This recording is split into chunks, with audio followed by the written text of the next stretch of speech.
সহিহ মুসলিম হাদিস নম্বর 1134 এবং সহিহ মুসলিম হাদিস নম্বর 1916 এবং সুনান আবি দাউদ হাদিস নম্বর 2445 মধ্যে উল্লেখ রয়েছে যে বিশ্বনবী মুহাম্মদ রাসূলুল্লাহ সাল্লাল্লাহু আলাইহি ওয়াসাল্লামকে সাহাবীরা বললেন, সাহাবী আব্দুল্লাহ ইবনে আব্বাস রাদিয়াল্লাহু তাআলা আনহু হতে বর্ণিত, তিনি বলেন যে যখন আল্লাহ রসুল সাল্লাল্লাহু আলাইহি ওয়াসাল্লাম সাহাবায়ে কিরাম রাদিয়াল্লাহু আনহুমদের বললেন যে তোমরা কি করো, এই আশুরার সিয়াম পালন করো, তখন সাহাবীদের মধ্যে কিছু সাহাবী বললেন যে তারাও তো সেই এই দিনকে হাদা ইয়াউমুন, এটা এমন একটা দিন ইউআযিমুল ইয়াহুদ, যেই দিনকে ইহুদিরা তাজিম করে থাকে, ইহুদিরাও যেই দিনে সিয়াম পালন করে থাকে, তো আমরা কি তাদের মুখালিফাত করব না?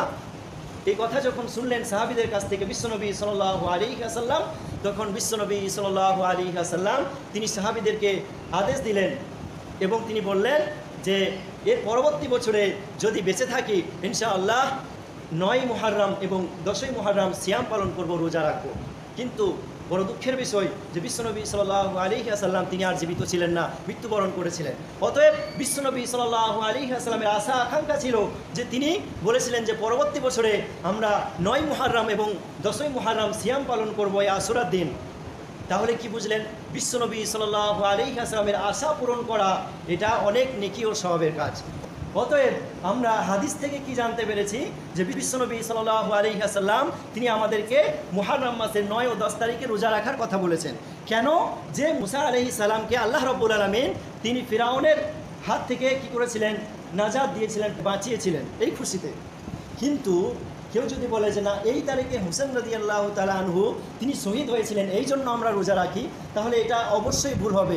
যেহেতু হুসেন রাদিয়াল্লাহু তাআলা আনহু মৃত্যুবরণ করেছেন, তিনি শহীদ হয়েছেন অনেক পরে, আর পবিত্র গ্রন্থ আল কোরআন অবতীর্ণ হয়েছে তার অনেক পূর্বে।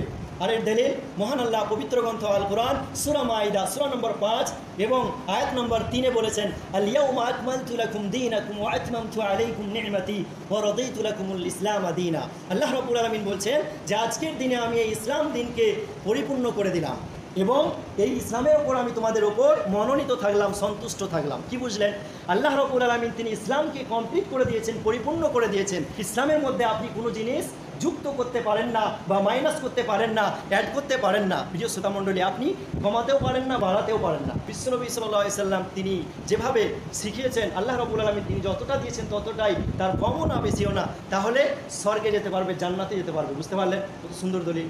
অতএব ইসলামে ভালো কাজ বলেও যুক্ত করা যাবে না, অ্যাড করা যাবে না, প্লাস করা যাবে না। বুঝতে পারলেন? এবং মাইনাস করা যাবে না। যেহেতু আল্লাহ রাব্বুল আলামিন তিনি বলে দিয়েছেন যে ইসলামকে আমি কমপ্লিট করে দিয়েছি, পরিপূর্ণ করে দিয়েছি।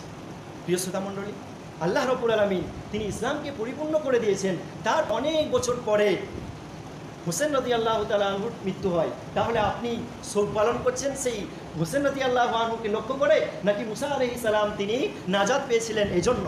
প্রিয় শ্রোতা মণ্ডলী, খুবই ভাবার বিষয়।